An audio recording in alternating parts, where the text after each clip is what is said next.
Hey, welcome to the One Piece at a Time Distilling Institute with your host, the alchemist of Indiana's Black Forest, Alan Bishop.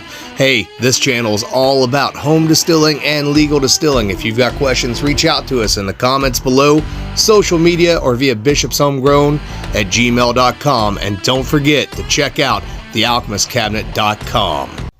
All right, guys, what's up? Hope you guys are doing well today. So another little marathon session of questions for the One Piece at a Time Distilling Institute here in the tiny bedroom studio where we also record Distillers Talk. And if you have ghosts, you have everything. So I mentioned recently that sometimes I forget questions or I lose questions, or in this instance, I actually recorded this answer to this question before and accidentally deleted it because I'm a dumbass.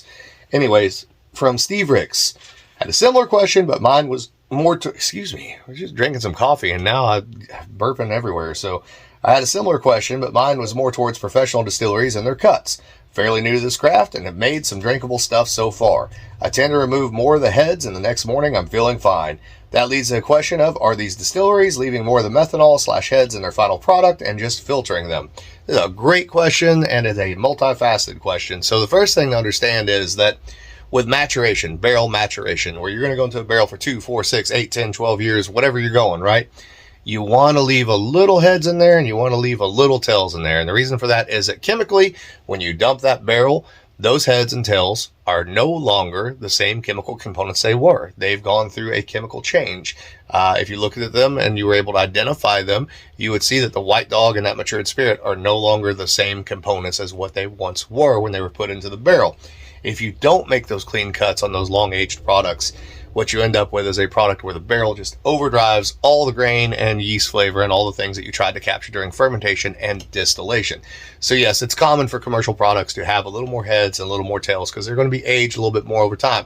Now, if they're matured correctly and they get to an age where they are quote-unquote ripe and ready for production or ready to go out into the bottle, there should be very little of those heads and or tails compounds left behind in the matrix to cause you any kind of hangover or any kind of pain. That being said, if you ever walk into a large distillery with a column still, a Kentucky style column still, low rectification column still, which is not the same as a coffee still, and we will cover a coffee still at some point in time, and they tell you that they make heads, hearts, and tails cuts.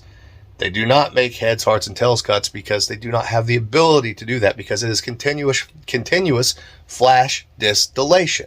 The only thing that they can do as far as heads and fours goes is run their condenser on the warm side and vaporize those heads. This is why, and I think I've said this before on the channel, when you pull up somewhere like Buffalo Trace and you get out of the car in the parking lot, it smells like fingernail polish remover because they're venting all of those heads to the atmosphere outside to try to get as much as they possibly can off of the product, although there's still always going to be a little bit left in there. Again, they're going to go through maturation, so that shouldn't be a chemical component that should be part of your finished whiskey in any major way, shape, or form, which would cause you a hangover, a headache. You're going to get dehydration regardless because it's alcohol and you're dehydrating your body as you drink. I do have my suspicions with certain commercial products, so I would never point my finger at anyone, but I will say this. There are certain very long-aged products that to me have a very pronounced fingernail polish remover sort of nose to them. True genetic alcoholics actually, they're basically nose blind to that character, right? The acetaldehyde ethyl acetate character. They can't pick it up. And part of the reason for that is because they lack the enzyme to properly break it down, and therefore they crave that. These distilleries that do that, and there's a couple that I'm thinking of, and there's a couple products in particular that I'm thinking of, I see no way, shape, or form in which they would not know that those compounds are there, okay? Which tells me that maybe, potentially, they are leaving those compounds there to attract a certain audience to buy that particular bottle because that audience is attracted to that bottle because of that nose. I hate to say that, but I do think that that is an absolute fact. As far as methanol, methanol obviously comes across during the entirety of the distillation in pot still mode and in continuous distillation. There's no way to completely cut it out. The thing we do in pot still distillation is obviously methanol is much more volatile than the actual ethanol behind it that we want to hold on to, the other parts of ethanol that we want to keep, the other types of ethanol. And so the methanol tends to bunch up at the beginning of the run at a lower boiling proof or lower boiling point and come across first. As far as being able to make those cuts off of that, it's fairly easy. It has its own braking system. So those very rich methanol elements that are actually in the distillation that come across at the very beginning, they really have no discernible smell or taste or aroma. So it's at the current distillery that I work at, Spirits of French Lick, obviously, we tend to gather off of, let's say, a 1,200 gallon stripping run and a 650 gallon doubling run. We end up with about 2.5 gallons of 4 shots off the still, basically. Part of that is because the yeast that we use, we're able to keep that a little lower with the yeast that we use. We get a smaller heads fraction as well because of the particular yeast that we use.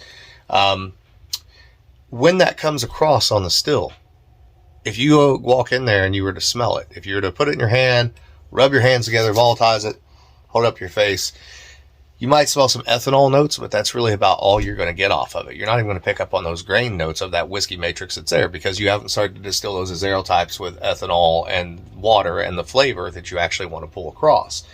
By the time you get over to where you're into your heads, which is going to be acetaldehyde starting off, that fingernail polish remover, that's kind of your braking system, right? Because now you're starting to smell things, which means you pushed most of that methanol off. So any really decent practical distiller or scientific distiller, just by observation alone and sensory analysis, should be able to recognize where that cut between fours and hearts starts at.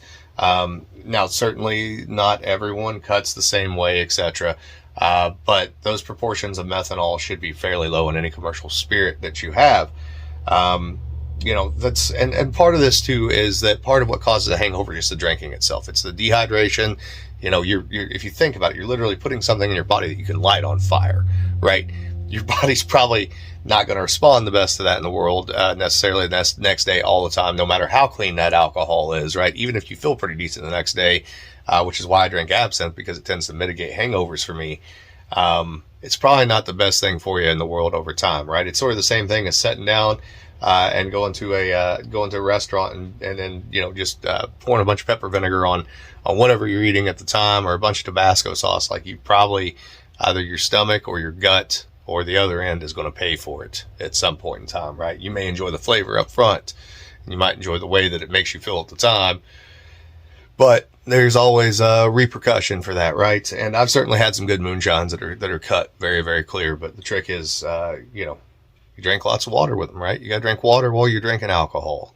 Otherwise, the next day might be rough and you might lose a Sunday. So anyways, I hope that answered your question. As always, reach out to me, bishopshomegrown@gmail.com. Check out the Alchemist Cabinet. Go to the Warehouse 1 on the Alchemist Cabinet and buy our merchandise that supports this channel, as well as our podcast. If you have ghosts, you have everything, and everything else that Kim and I do as a family, as a mother, father, husband, wife duo, etc. Reach out to me on social media if you have any questions, bishopshomegrown@gmail.com, and or the comments below on YouTube. I love you guys. Have a great day, and we'll talk to you soon.